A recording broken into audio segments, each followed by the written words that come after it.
سلام سلام أما العالم زلهم كبرات حوات سلام እግዚአብሔር ምሳኹም ይኹን ናይ ሎማዓንቲ መደበይ እምበኣር ክትፈትውዎ ተስፋ እንዳገበርኩ ቅድሚ ንኦም ባለይ ግን እቶም ሓደሽ ዘለኹም ላይክ ሳብስክራይብ ኮመንት እንዳገበርኩም ናይ ቻነል ቤተሰብ ክትኮኑ ብክብሪ ዕድመኩም እቶም ምሳይ ፀናሕኩም ከዓ ከም ቀደምኩም ምትብባዕኹም ኣይፈለየኒ እዚ ቪድዮ ላይክ ጀምሮ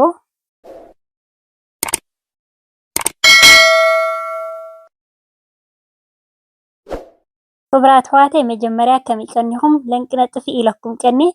ብዙሓት ሕዋትኳ ደው ኢልኩም ዳሃይ ተሓቱ ቀኒኹም ምክንያቱ ምስቲ መዓልታዊ ሒዘ ዝመፅእ ቪድዮታት ቁርብ ክለይ ለንቅነ ኣይሰደድኩን ቀኒየ ማለት እዩ ዋላ ሓደ ከዓ ኣይኮንክን ዕረፍቲ ስለ ዝቐነኹ እየ እምበር ብኻልእ ኣይኮንክን ክብሪ ንእግዚኣብሔር ይኹን ፅቡቅ ኣለኹ ማለት እዩ እዞም ሕዋተይ ርሑስ ቅንያት ኣውደ ዓመት ልደት ርሑስ ሓድሽ ዓመት ይግበረልና እንዳበልኩ ሎማዓንቲ ኣዝያ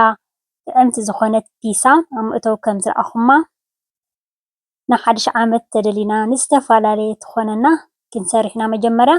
ማይ እንታይ ተጠቒመ ኣለኹ ኖርማል ከምዚ ማይ ፀሓይ ዓይነት ዝሑል ተኾይኑ ንኽበኩዕ ክድንጉየና ስለ ዝኽእል ማለት እዩ እንደገና ከዓ ቤኪንግ ፓውደር 10 ግራም ለቢቶ እውን 10 ግራም ሕጂ ኣብ ምእተው ከም ዝረኣኹመን 4 ሓባ እየን ንዘን 4 ከዓ ሓንቲ ኺሎ ሓርጭካ ክንጥቀም ኢና ማለት እዩ እዚ ሕጂ ኣብዚ ሓቢለ ዝሰርሖ ዘለኹ ምክንያቱ ከምዚ ሓደ ስራሕ ይኾነልካ ኣብ ፍሪጅ ግብረ ኣቢልና ከዓ ኣብ ደስ ዝበለና ከዓ ክንጥቀመሉ ንኽእል ኢና ማለት እዩ ውዑይ ዘይኮነ ኣብ ፍሪጅ ክንእትዎ ዘለና ኖርማል ዝሕል ምስ በለ ኣብ ፍሪጅ ንእትዎ ማለት እዩ ሕጂ ሓርጨይ ከም ትሪእዎ ዘለኹም ሓደ ኪሎ እየ ተጠቒመ ዘለኹ ካብዚ ንላዕሊ ብዙሕ ፒሳ እውን ዝሰራሕዎ ኣሎ ንንውሕ ዝበለ ክንጥቀመሉ ንኽእል ንሎማዓንቲ ከዓ 4 ሓባ ሕጂ ተደሊና ማሽን ጌርና ክንሃርሞ ንኽእል ኢና እንተደሊና ከዓ ብኢድና ጌርና ክንለውሶ ንኽእል ኢና ንሎማዓንቲ ብጣዕሚ ቀላል ዝኾነት ኣሰራርሓ ኢና ክንሰርሕ ማለት እዩ እንደገና ከዓ ሕጂ ኣብዚ ከምዚ ቀላል ክብለኩም ከለኹ ሕጂ በዚ ናይ መዳመፂ ጌርና ልክዕ ከምዚ ናይ ድኳን ዝሽየጥ ዝገብርዎ ብኸምኡ ዝሰራሕዎ እውን ኣሎ እዩ ሓደ ግዜ ከዓ ከምዚ ህውኽ ኢልካ ዝስራሕ ከዓ ትደሊ ኢኻ ማለት እዩ ሕጂ ክሳብ 6 ደቂቕ ዝኾን በዛ ማሽን ገይረ ምስ ሃረምክዋ ሽፍን ኣቢለ ከዓ ሕጂ ዝሓሊኡ ዘሎ ከምዚ ምፅፅ ዝበለ ዓይነት ንድሊ እንተኮይንና 3 ሰዓት 6 ሰዓት ፈርቓ ነፅንሖ ንኽእል ኢና ድሓን ዝኾነ ተድና 2 ሰዓት ኣነ ሕጂ ናብ ምፅፅ ዝበለ ገፅ ስለ ዝደልዎ 3 ሰዓት ኣፅኒሐዮ ከም ትሪእዎ ዘለኹም ከዓ በኺኡ ኣሎ ሕጂ ዋላ ሓደ ብኢድና ጌርና ተዘይኮይንና ፅቕጥ ንኽነብሎ ማዕረ ክንደይ ልምሉ ማለት እዩ ረኣይዎ ከምዚ ከምቲ ካልእ ግዜ ንሰርሖስ ኣይኮነን ኖርማል ሕጂ እንታይ ክገብር እየ ኣብዚኣ ገይረ ንኽንዝርግሖ ምእንታን ጥዑም ክኾነልና ኣብ ክልቲአን ከምዚኣ ጌርና ኮፍ ክነብላ ንእሽተይ ዝርግሕ ኣቢልና ንእሽተይ ትፅቢ ኣቢልና ፍኹኽ ምስ በለ ከዓ ንኽዝርግሓልና ከዓ ቀሊል ይኾነልና ምክንያቱ ልስልስ ዝበለ እዩ ዘሎ እቲ ቢሑ እንደገና ንእሽተይ ፅንሕ ኢልና ተፀቢና ከዓ ኣብኡ ከሎ እዩ ዝርግሕ ዝብለልና ማለት እዩ ረቂቅ ከዓ ፅቡቅ ዝኾነ ይኾነልና ማለት ሕጂ ኣብዚኣ እንታይ ገይረ ኣለኹ እዛ ሶስናታ በቃ ጣዕ ኢና ክነብላ ኣብ ደቃይቅ ክንሰርሓ ኢና ህውስ ማለት እዩ መጀመርያ እንታይ የዳልየ ኣለኹ ኣብዚ ቃንጥሻ ኣዳልየ ኣለኹ ቃንጥሻ ንእሽተይ መጀመርያ ዘይቲ ገይረላ ድሓራይ ከዓ ብዙሕ ሓዊ ኣይፃወርን እዩ ከም ንፈልጦ ኖርማል ከምዚ ፅሉ ክነብላ ኢና 2 ደቂቕ ዘይነውሕ ጌርና ማለት እዩ ኣብዚ ሕጂ ቀመም ቁርፍለይ በርበረ ፀሊም ንጥቀም ጨው እውን ቁሩብ ክንገብረሉ ንኽእል ኢና ማለት እዩ ኣብኡ ከሎ እንተጌርናዮ ከምዚ ናብ ምንቃፅ ዓይነት እዩ ዝኾን ከምዚ ጌርና ሕምስ ተቢልናዮ ግን ብጣዕሚ ፅቡቅ ዝኾነልና መወዳድርቲ ዘይብላ ፒሳ ብሕምልቲ ዝተዳለወት ናይ ጥዕና ማለት እዩ ክቡራት ኣሕዋተይ ሕጂ እንታይ ገይረላ ኣለኹ በርበረ ፀሊም ቁሩብ ጨው ከዓ ቁሩብ እታ መኽደኒኣ ክድን ኣቢለ ብናይ ባዕሉ ማይ ስለ ዘለዎ እንታይ ዝበሃል እዩ ዝገብር ከምዚ ቃንጥሻ እዚ እዘን ሓመድ ዝመስላ እዚአን ብጣዕሚ እየን ዋላ ኣብ ዝተፈላለየ ክንሰርሖ ከለና ኣብ ፀብሒ ድዩ ኣብ ከምዚ ድዩ እዚአን ኣዝየን ምቁራት እየን እዚአን ሓመደወት ካብቲ ፃዕዳስ እዚአን ዝፀብቃ ማለት እዩ ከም ትሪእዎ ዘለኹም ንእሽተይ ክድን ኣቢለ ቀልጢፈ ከዓ ክብልዮ ማለት እዩ ናብ ቢያቲ ክጉምጥልዮ ምክንያቱ ኣይፃወርኒ ከም ዝበልኩም ቀልጢፍኡ ሙት ዝብለልና ናይ ባዕሉ ማይ ኣውፂሎ ከም ትሪእዎ ዘለኹም ማለት እዩ። ሕጂ ቢያትና ግንጥል ክነብላ ኢና ንእሽተይ ሕምስ ሕምስ ኣቢለያ ኣለኹ። ብድሕሪኡ ከዓ እዚኣ ሶስና ንዓኡ ዝኸውን ከምዚ ህውኽ ኢልና ብጣዕሚ ግዜ ዝበሃል ዘይብልና ተኮይንና ከዓ እንታይ ዝበሃል ክንገብር ንኽእል ኢና ማለት እዩ። ሶስ ኣሎ ሬዲ ዝኾነ ግን ከዓ እዚኣስ ዋላ ሓንቲ ኣይተደንጉና ኖርማል ባዕልና እውን ጣዕጣ ክነብላ ንኽእል ኢና ማለት እዩ። ግዜ ተዘይብልና ግን ሬዲ ዝኾነ ሶስ ኣሎ ቃጫ ናብ ኩ ዓቢና ካብኡ ልኺ ኣቢልና ኣስቤዛ ናብላዕሊ ክንገብር ንኽእል ኢና። ሕጂ እምበር ሽጉርቲ 2 ሽጉርቲ የዳልየ ኣለኹ ኣብ ናይ ዕረፍትና ግዜታት ማለት እዩ። ብጣዕሚ ፅቡቅ ዝኾነ ናይ ዕረፍቲ ግዜና ምክንያቱ ሓደ ግዜ ዕረፍቲ ውስድ ክተብል ከለካ ከዓ ፅቡቅ እዩ እምበር ብጣዕሚ ሰናይ ጥዑም ዝኾነ ናይ ክሪስማስ የሕሊፍናዮ ንስኹም እውን ፅቡቅ ዝኾነ ኣሕሊፍኩም ክትኮኑ ተስፋ ይገብር ማለት እዩ። ሕጂ ኮሚደረ ከዓ ኣብዚ ብዝሕ ዝበለ ምክንያቱ ኮሚደረ ብዝሕ ዝበለ 4 ኮሚደረ እየ ተጠቒመ ዘለኹ እቲ ሳልሳ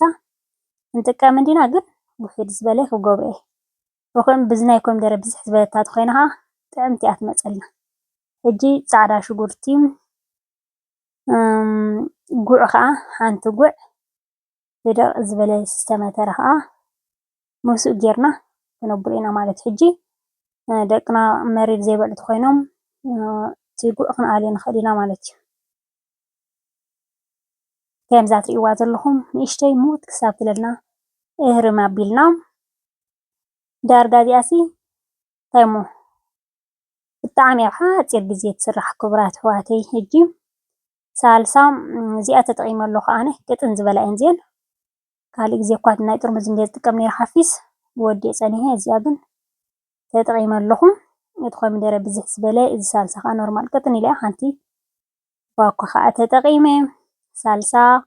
ኦረዲ ብስል እዩ። እቲ ሽጉርትና እቲ ኮሚደረና ምውት ኢሉ ከም ትሪእዎ ዘለኹም ኖርማል ብኢደይ ከርቲፈ ነይረ እቲ ሽጉርቲ ማለት እዩ። ክቡራት ኣሕዋተይ ናይ ሓድሽ ዓመት ከዓ ላይክ ምግባር ኣይትረስዑ። ክቡራት ኣሕዋት ናይ ሓድሽ ዓመት ናይ ልደት ቅድሚያ ናይ ኩሉ ማለት እዩ። ሕጂ ቀመማትና ኦርጋኒዮ ኩሮይተል ቆቅርብ ክገብረሉ እየ ከም ትሪእዎ ዘለኹም ማለት እዩ። ኣብ ፒሳ እዚኦም ቀመማ እዚኦም ክንገብረሎም ከለና ኣዝዮም ምቁር ዝኾነ እቲ ሽጡ ከዓ ሃነን ዝበለ እዩ ዝኾነልና ማለት እዩ። ሕጂ ኩረይተል ቁርትለይ ዝገብር ዘለኹም እንደገና ከዓ በርበረ ፀሊም ቁሩብ ከዓ ንገብረሉ ኤክስትራ ካብዚ ቀመማት ክንውስኸሉ ተደሊና እውን ክንውስኸሉ ንኽእል ኢና ማለት እዩ። ሕጂ ጨው ከዓ ንእሽተይ ጨው ከዓ ገይረሉ ኣለኹ። ሕጂ ኣብቲ ናቱ ሶሱ ኣብዚ ሕፍስ ዝበለ ኢና ክንገብሮ ዘለና ምክንያቱ ጋዕ ዝበለ ምንታን ክኾነልና ኦረዲ ጠፊኣ ቀመማ ገይረ ኣብ ውህድ ኣቢልያ እቲ ቪድዮ ንዓኹም ንከይሕዘኩም እምበር ቀመም ምስ ገበርና ግድን ክነብሎ ኣለና ማዕረ ክንደይ ጋዕ ዝበለ ሓፊስ ዝኾነ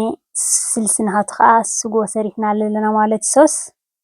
ከምዚኣ ጌርና ለኺ ኣቢልና ፍረሽ ዝኾነ ባዕልና ገዛና ነዳልዎ ንደቅና ምስራሕ ሒዞሞ ዝኸዱ ንትምህርቲ ድዩ ወፂኦም ውዕሎም መፂኦም ዝበልዕዎ ሰብኡትና ንዓና ንስራሕ ወይ ከዓ ድኽም ኢልና ስራሕ ኢልና ምፅእ ኢልና ከዓ ንምገቦ ማለት እዩ። ኣብዚ ሕጂ ዝደለናዮ ኣትክልቲ ክንጥቀም ንኽእል ኢና ንፈትዎ ወይ ከዓ ዋላ ዘይንፈትዎ ይኹን ንጥዕናና ፅቡቅ ዝበልናዮ ኣሕምልቲ ክንጥቀም ንኽእል ኢና ማለት እዩ። ከም ትሪእዎ ዘለኹም ካብዚ ናይ ቃንጥሻ ተኣኽለኒ ዝበልክዎ ወሲደ ኣለኹ። ኦሊቭ ከዓ ኣብዚ ትሪእዎ ዘለኹም ኣብ 2 ጭድድ ጭድድ ኣቢለ ኣለኹ 2 ዓይነት ኣዳልየ ኣለኹ ፀሊም እንደገና ከዓ ከም ትሪእዎ ዘለኹም ናይ ግሪን ዝኾነ ከዓ 2 ዓይነት እዮም ኣዳልየ ዘለኹ መጀመርያ ንዓኡ ግን ጭድድ ኣቢለዮም። ሕጂ እዚ ጨው ናይ ባዕሉ ስለ ዘለዎ ኣብቲ ናቱ ቅጫ መባክዒ ዘብኳዕ ናይቲ ናቱ ሶስ ድዩ ሶስ ክንሰርሕ ከለና ድዩ ብሒቁ ክንለውስ ከለና ድዩ ጨው ውሕድ ዝበለ ክንገብሮ ኣለና። ኮሚደረ ከዓ እዘን ንኣሽቱ እዚአን ብጣዕሚ እየን ፒሳ ጥዑማት ዝገብራልና ኮሚደረ ካብቲ ዓብይ ንገብር ማለት እዩ። ፓብሪካ ከዓ 2 ዓይነት ፓብሪካ ኣዳልየ ኣለኹ ኣብዚ ኦራንጅ ዝመስል ብጫ ዝመስል ማለት እዩ ካብኡ ከዓ ግብር ክነብለኒ ኢና እዚኣ ከዓ ከምዚ እንታይ ኢና ንብሎ እዚ ሚጥሚጣ ናይ ሽርባ ዝበሃል መሻሎ ብጣዕሚ ክመራ መዓትየን እንጂ ንኣሽቱ ኮይኖም ኣርዮም ክጉሕፎ ይኽእሉ ዓበይቲ ተደሊና ኣብኡ ከሎ ክነብለን ንኽእል ኢና ምክንያቱ ፍሩይ ስለ ዝኾነ ሕጂ ንኩለን ሬዲ ገይረን ክልቲአን ከም ትሪእዎን ዘለኹም ናይ ላዕሊ ናይ ታሕትን 180 ወሊዐ ንኩሉ ከዓ ከክልተ እንዳገበርኩ ኣርባዕቲኡ ሰንኪ ተወዲኤ ምክንያቱ ንክሰርሑ ክብራት ኣሕዋተይ ይርዳኣኩም እዩ ቢሳ ኮነ እንሲ ካልእ ክሰርሕ ከለካ ከማን ብጣዕሚ ከቢድ ዝትኾን ናይ ክሽነ ካብቲ ኣብ ቁርፅ ካብቲ ኣብ ርኡነ ንእሽተይን መዘኻኸሪ ክንደይ ግዜ ኣነ እውን ሰሪሐልኩም ኣለኹ ንስኹም ትሰርሑ ኢኹም ከም መዘኻኸሪ ሓድሽ ዓመት ይመፀና ኣሎ ከምዚ ግብር ኣቢልና ብቕልል ዝበለ ገዛና ጌርና ንዓና ንደቅናን ይኾነና ማለት ተዘይኮይኑ እንታይ ዝበሃል እዩ ግን ስራሕ ከዓ ኣድካሚ ስለ ዝኾነ ላይክ ምግባር ኣይትረስዑ እዞም ኣሕዋተይ ከፀብቕ ኮይኑ ብእውነት ብዘይቀለ ዓለም ብዝባኑ ከሪአኩም እየ ክፅቡቅ ሓዊ መስል ክፅቡቅ ኮይኑ እንደገና ከዓ እቲ ሶስ ክሳብ ዝሰርሕ እቲ ብሒቕ ንእሽተይ ዝርግሕ ኣቢለ ተፀቢየ ንእሽተይ ብኩዕ ምስ በለ ሓፍ ምስ በለ ከዓ ኣብኡ ከሎ ዝርግሕ ኣየሸግረካን ኢኹም ንገብሮ እንተኮይንና ማለት እዩ ሎማዓንቲ ስልጥቲ ዝኾነት ኣዝያ እንደገና ከዓ በሊዕኻዮ ዘይፅገብ ይኣኽለኒ ቅርፀይ ክሕልያ እምበር ኢልካ ተዘይኮይንካ ክትግደፎ ግደፎ ዝበሃል ኣይመፀካን እዩ ከኣይዎ ዝባኑ ከፅብቕ መዓት ኮይኑ በሲሉና ማለት እዩ ንሎማዓንቲ ኣብዚ ከኣኽትለኒ ጀሚረ ክሳብ ዝውድእ ዝተኸታተልኩምኒ ካብ ልቤ ዘመስግነኩም ብካልእ ትሕዝቶ ክሳብ ዝምለሰኩም ሰሰናይ